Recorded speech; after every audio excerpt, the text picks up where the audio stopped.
Wala sir eh. Tutawin ko sa atin, mo ginagawa sa amin ang putangan ng jeep na yan. Araw-araw, ganyan. May emergency kami, hindi kami makalabas eh. Kausapin niyo sir. Wala, tinaalam ito na. Sa opisina na. Sa opisina na. Daan na po. Na kung saan pwede tayo magparada. Ngayon po, 2023 na, sumunod po tayo sa batas trapiko. Huwag po tayo maging pasaway. Yun lang po, salamat.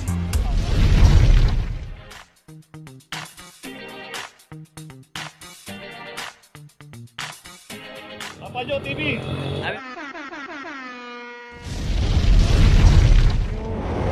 Corner Karigada, dito kami sa Toyota Vios. Dito naka double parking Vios dito kaya nakram. Wala driver 0024.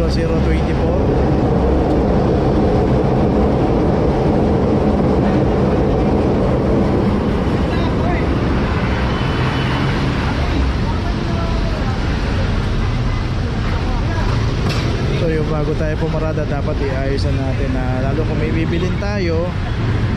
Dito kasi nakita natin meron na nakapark dito sa katabi niya, no? At double parking pa tayo rito. Kasama na po sa inuuli ng landing operator.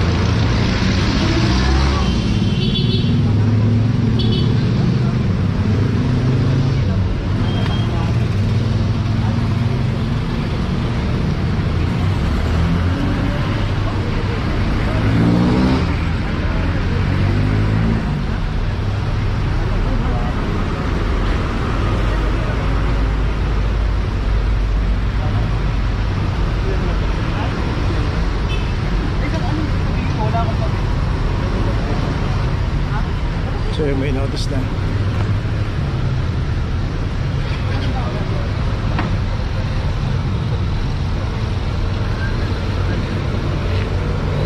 Pugoso, sir? Sa Pugoso? Pugoso sir. Ito. Ano ba ako?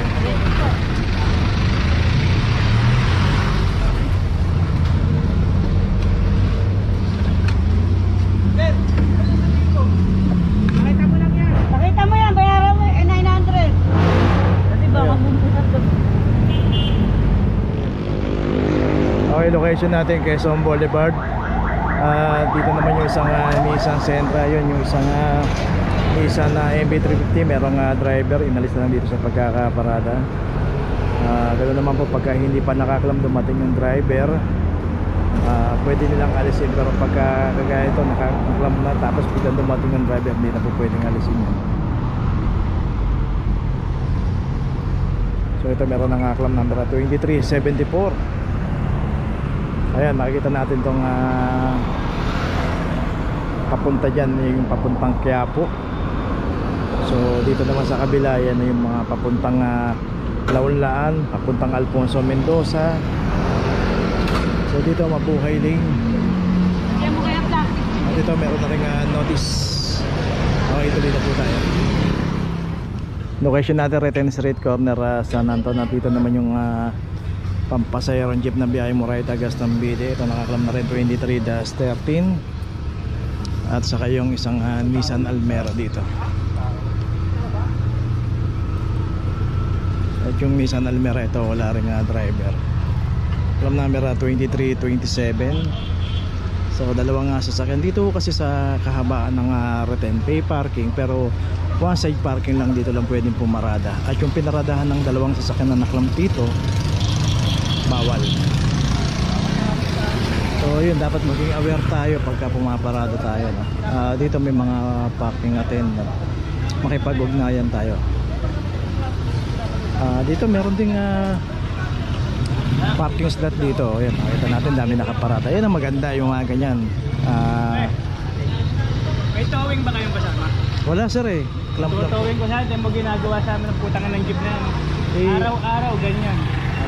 May emergency kami, hindi kami makalabas eh. Kausapin nyo sir yung ating team leader dyan. So yun, nirereklamo na sir yung jeep daw na yun, naharangan na yung harapan nila ron. Nagpapanganap nga po ng towing. Tama po yun, pero kasi clamping lang po yung operation natin dito. Pwede po yan, i-coordinate lang ng ating clamping officer dito para may ipato niya kung sino man yung ipapato niya na sasakyan doon. Nakaharang daw doon sa kanyang establishment, tapat ng bahay. So yung jeep meron ng notice ayun na dito lang ginagawa yung sa Nissan Almera. Ayun na pinuntahan na ni Sir Lareño.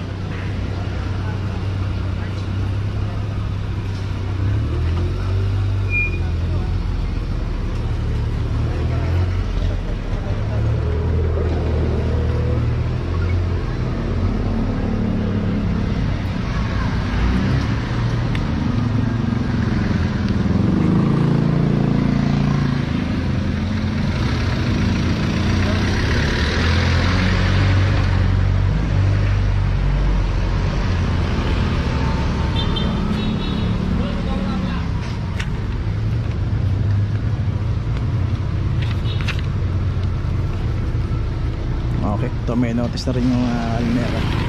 So dalawang sasakyan na lang dito. Okay, tuloy na po tayo. Location natin Dos Castillas, corner Florentino Street. Dito naman yung mga naka-double parking.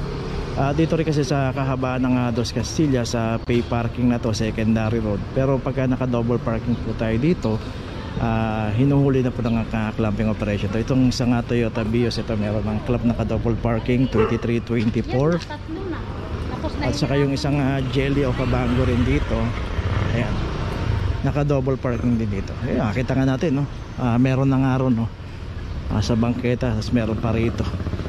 Ito 2369 yung Jelly o Cabango. At saka yung isang Wigo, naka double parking din dito.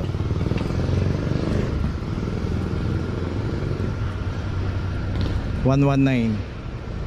So yun nga, no, makikita natin yung kalsada maluwag naman sana, pati nga yung mga bangketa maluwag sana.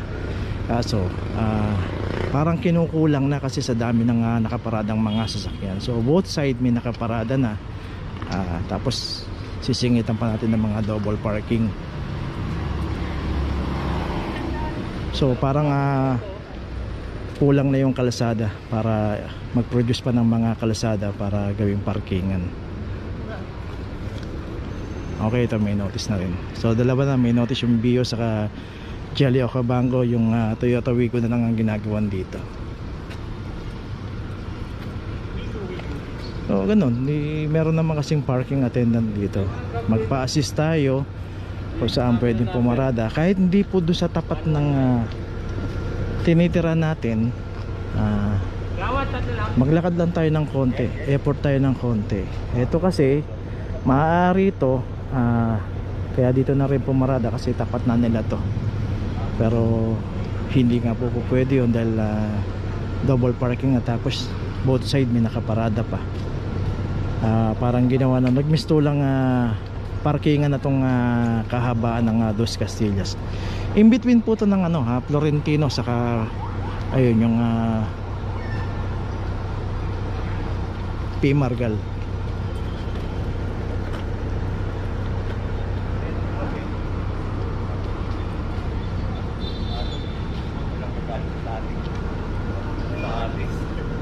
Okay, ito may notice na rin.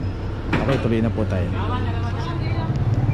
Location natin Calabas Road, corner Gitwason. Dito na may isang Mirage 2366. So dito makikita natin ang liit lang ng kalsada at two-way pa to. Dito pa tayo paparada. Di alam na natin ang mangyayari. Mahirapan makadaan yung mga sasakyan dito. So sana pagka ganyan huwag na po tayong pumarada kasi alam natin makakaambala tayo. Dito na daanan to, walang driver.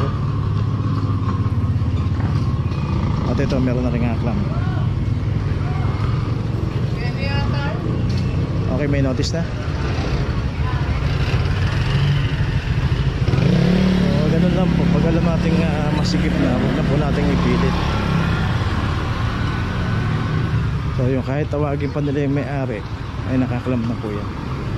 Okay, tuloy na po tayo. Location natin Loyola Street, corner Kaiko. Dito na may isang Toyota Avanza. At dito yung isang Mirage, meron driver. At ito makikita nga natin yung signage dito, no parking, clamping zone. Ayan, meron na nga signage pero yun nga dito pa rin pumarada. 2367. So kung halimbawa may pupuntahan po tayo, magtatagal tayo, pwede po tayo pumarada dun sa mga pay parking kagaya ng mga Galicia Street. Kaya may mga pay parking po, mag-effort lang po tayo ng konting lakad. At doon naman pagka pumarada tayo secondary road, may parking attendant na magpa-issue tayo ng ticket, magbayad tayo ng parking. Okay, may notice na rin, tuloy na po tayo. Location natin, Tayuman Street, corner ayan na yung Iseco. Tayuman, corner Felix Huertas. Dito isang Toyota Hilux 2367. Ay, makikita na natin yung ASM San Lazaro. Yan na yung palabas ng Lacson Avenue. Dito ka nakaparada isang Hilux, ang pulang driver.